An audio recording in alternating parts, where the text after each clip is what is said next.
এই দাঁড়াও, তুমি কে? আমি এই বাসার নতুন কাজের মেয়ে। এখন কয়টা বাজে? তুমি সকালে নাস্তা কখন বানাবা, দুপুরে রান্না কখন করবা? আমাদের বাসায় কাজ করতে হলে এই জমিদারি ভাব ছাড়তে হবে। যাও এখন আমার জন্য চা বানাও। আচ্ছা ঠিক আছে আপা, আমি এখনই চা বানাই দিতেছি।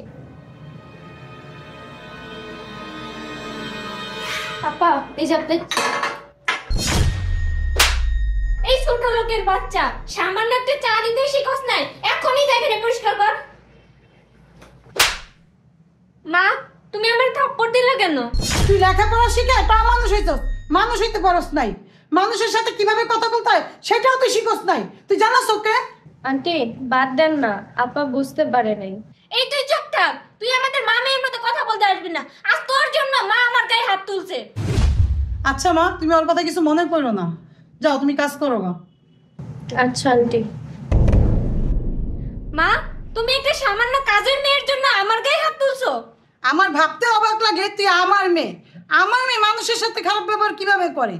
তুই যাকে কাজের মেয়ে ভাবছিস সে কাজের মেয়ে না, সে একজন ভদ্র ফ্যামিলির শিক্ষিত মেয়ে। তাহলে শোন। আন্টি আসসালামু আলাইকুম। ওয়ালাইকুম আসসালাম, কেমন আছো? এই তো ভালো আছি, আপনি ভালো আছেন? ভালো আছি, বসো। ও বাবা, কি মনে করে? আন্টি আমি আপনাকে একটা কথা বলবো, আপনি যদি কিছু মনে না করেন। কি কথা বলো? আপনি তো সেদিন বললেন আপনার বাসায় কাজের লোক লাগবে, ওই কাজের লোকের বদলে যদি আমি আপনার বাসায় কাজ করি। কি বলতেছো তুমি এগুলো? তুমি আমার বাসার কাজ করবে মানে? আন্টি আপনি তো জানেন আমার হাজব্যান্ড ব্যবসা বাণিজ্যতে লস খাইছে, আর ওই ফ্ল্যাটটা ছাড়া আমাদের আর কিছুই নেই।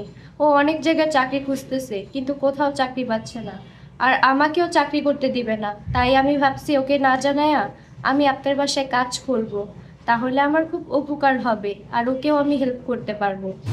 দেখো মা, তুমি একজন ভালো ফ্যামিলির মেয়ে, শিক্ষিত মেয়ে, তুমি আমার বাসায় কাজ করবা, ব্যাপারটা দেখতে কেমন দেখায় না? আন্টি কাজ আমি করতে পারবো, কোনো সমস্যা নাই যদি আপনি আমাকে কাজে রাখেন। আচ্ছা ঠিক আছে, তোমার যদি কাজ করতে সমস্যা নেই তাহলে তুমি করো। আর বেতন বুয়াদের চেয়ে একটু বেশিই দিব, তোমাকে কম দিব না। কাল থেকেই তাহলে কাজে আসো। আচ্ছা আন্টি, তাহলে আজকে আমি আসি। আসসালামু আলাইকুম। ওয়ালাইকুম আসসালাম। কোনো মানুষকেই ছোট করে দেখা উচিত না, হোক সে ধনী হোক সে গরিব। পারলে মানুষের বিপদে পাশে দাঁড়াবি, এটাই মনুষ্যত্বের পরিচয়। সরি মা, আমার ভুলটা আমি বুঝতে পারছি।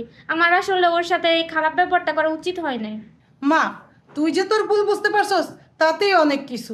কখনো মানুষের সাথে খারাপ ব্যবহার করবি না। আচ্ছা মা।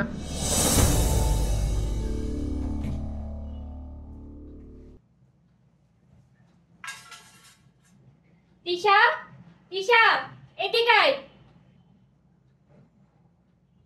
জি আপা। এখানে বস। তুই আর আমাদের বাসায় কাজ করতে পারবি না। আপা আপনি এগুলো কি কইতাছেন? আপনি যদি আমাকে না করে দেন আমার এই কাজটা চলে গেলে অনেক বড় ক্ষতি হয়ে যাবে। আমি আজকের পর থেকে আর দেরি করে আমো না। আরে বুকাম্মি, তোকে তো কাজ করতে না করতেছি এজন্য যে তোর যেন কোনো জায়গায় কাজ করতে না হয়। আজকে থেকে তুই আর আমি বান্ধবী। তোর হাজবেন্ড যতদিন পর্যন্ত চাকরি না পায় আমি তোকে চালাবো। এই নে, এখানে 1,00,000 টাকা আছে। না না ম্যাডাম, আপনি আমাকে এতগুলো টাকা কেন দিতেছেন? আরে তোকে না বলছি তুই আর আমি বান্ধবী, তুই আর আমাকে কখনো ম্যাডাম বলে ডাকবি না।